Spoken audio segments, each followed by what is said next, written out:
Ladies and gentlemen, thank you very much. Thank you very much. Hi, my name's Devin Gwynn. I'm a senior at Harvard from Rochester, Michigan.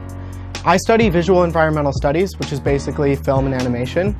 And in my spare time, I do a lot of beatboxing and comedy stuff.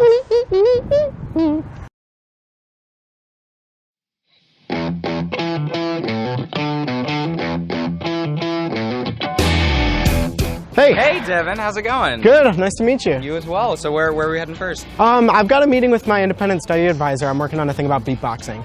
Amazing. So, let's go, let's do it.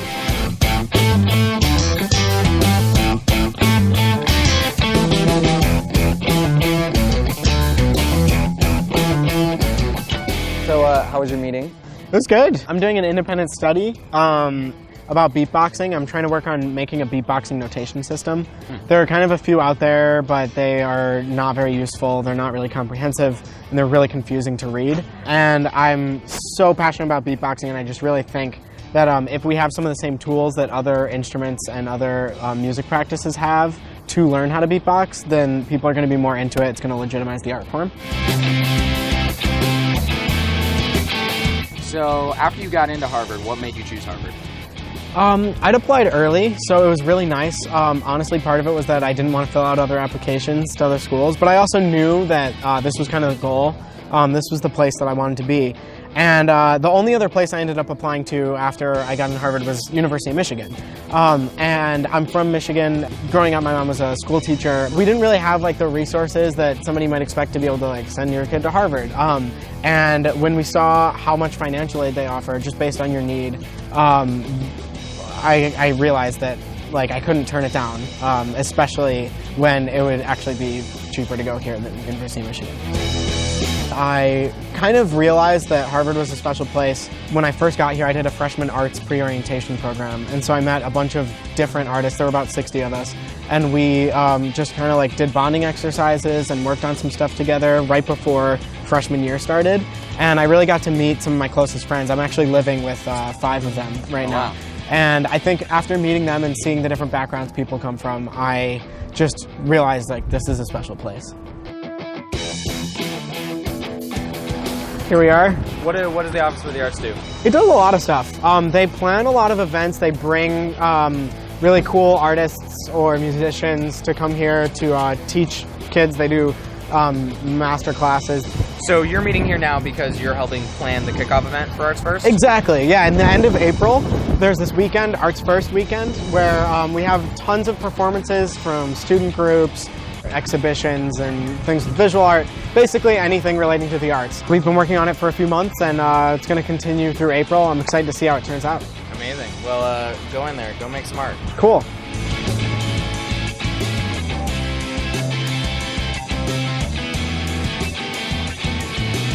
So tell me about this place. Tell me about the Signet. Yeah, so the Signet Society is it's a club, it's a social club for artists, and you basically apply with an artistic resume. Any Harvard students can apply. And once you get in, we just have a lot of fun events. We have some parties, we have like art making events, some discussions. We bring a lot of professors and artists in the community to come in and sort of talk to us about their craft. So it's just a nice place to go to swipe in, study throughout the day, have lunch with people who are really into the arts, and just hang out. Hey, how are you? Good to see you. It's been a while. Yeah, it has been a while. How are you doing? So would you call the Signet more of a social society or an art society? Or both? It's definitely at the intersection of the two. Is there always music playing in the Signet? Yeah, it seems like anytime I come in here, somebody's sitting, you know, writing a novel or working on poems or something. But people come here, they work on stuff. So right now you might hear in the background that one of our former members, Joshua, is working on something with a new member, Gabe. There's a piano in the main room, and people can just collaborate and come in and hang out. So what was your social life like when you first got to Harvard as a freshman? I think one of the things that I was blown away by when I got to Harvard was how many really awesome extracurricular activities and groups there are. So I sort of dove right into it. I joined a web comedy group called On Harvard Time, and I met a lot of really cool upperclassmen there, and we had a little space, a little studio where people would go and hang out and have parties, and then I also joined the stand-up comedy society, the stand-up comic club. They have get-togethers, so it's cool to be able to just join groups and get to know people by working on projects together, but then also be able to step out and just have fun. What do you think might make the social scene at Harvard different than the social scene at some other school? It seems like one thing about Harvard is that we don't have a really strong frat scene. We do have the final clubs, which are a little bit different and you know, have their own sort of vibe, I guess. But I think that a lot of people are so involved with their organizations. I think the social scene is sort of centered around those. It seems like all the parties are, oh, go to this party for this theater production, or oh, hey, we're having a reception after our stand-up comedy show, or something like that. So I think it's really cool because then you not only get to hang out with people that you're already close with, but you get to meet all of their friends too.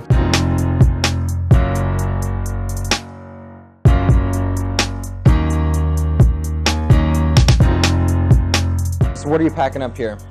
So this is my amp. I use it when I go street perform, when I beatbox out in Harvard Square. When you go out to beatbox on the street, how long are you usually beatboxing? Never for less than an hour, and never more than 3 hours.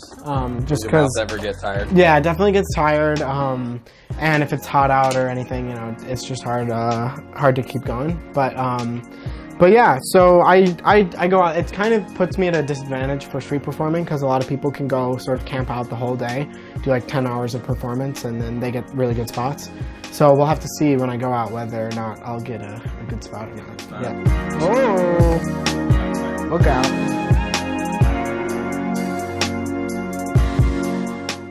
Gentlemen, my name is Devin Gwynn.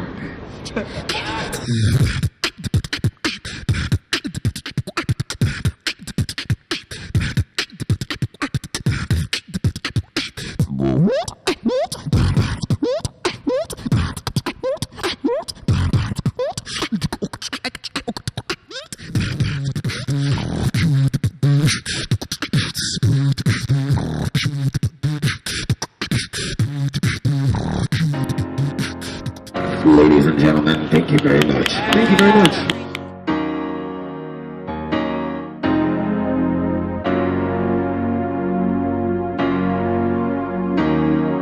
The department is called Visual and Environmental Studies. Yeah, it's a little weird. What does that mean? So, it's kind of an outdated name. I actually heard tell that they might be changing it. Basically, it's visual arts and visual arts studies, and that includes film and animation. So what is your thesis going to be? So I'm making a short animation film. It's just, for me, it's going to be 2D digital animation, so I'm drawing it out in Photoshop.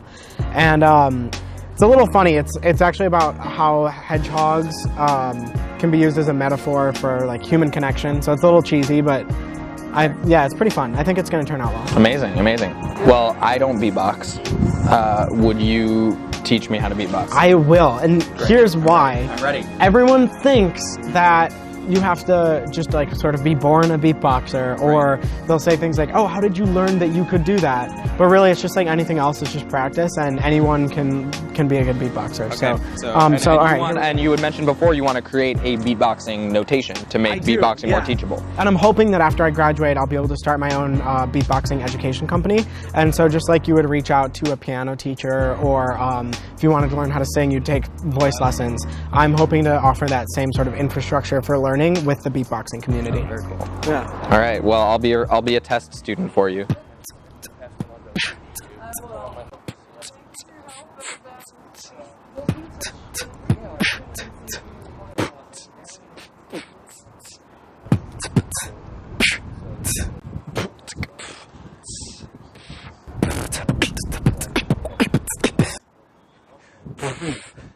You got this?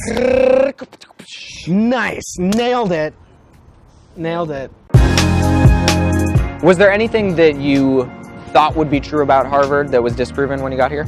Yeah, I guess there's the stereotype of Harvard. I kind of thought that I was a fluke because I, don't come from a lot of money, and I went to a public school. I'm really into the arts. I'm not into finance and stuff like that.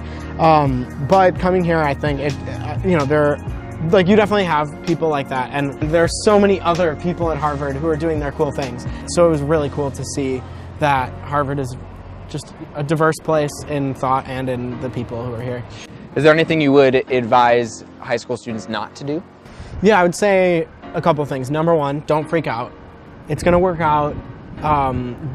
Whatever pressure you're feeling from your parents or from friends at school, whatever, set that aside and just focus on what you really want to do and what you feel passionate about and what you feel is right. So you're a senior. I am. You're about to graduate. Yep. Any parting words, thoughts about that, etc.?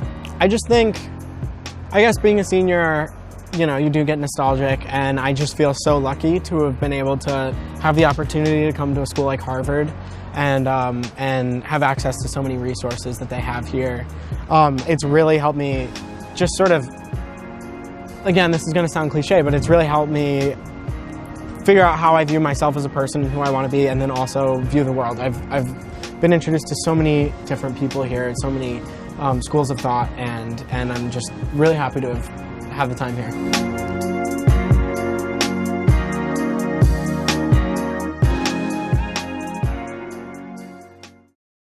Hey, if you like this video and want to learn more about top colleges, don't forget to subscribe to Crimson Education. Crimson Education. Open up,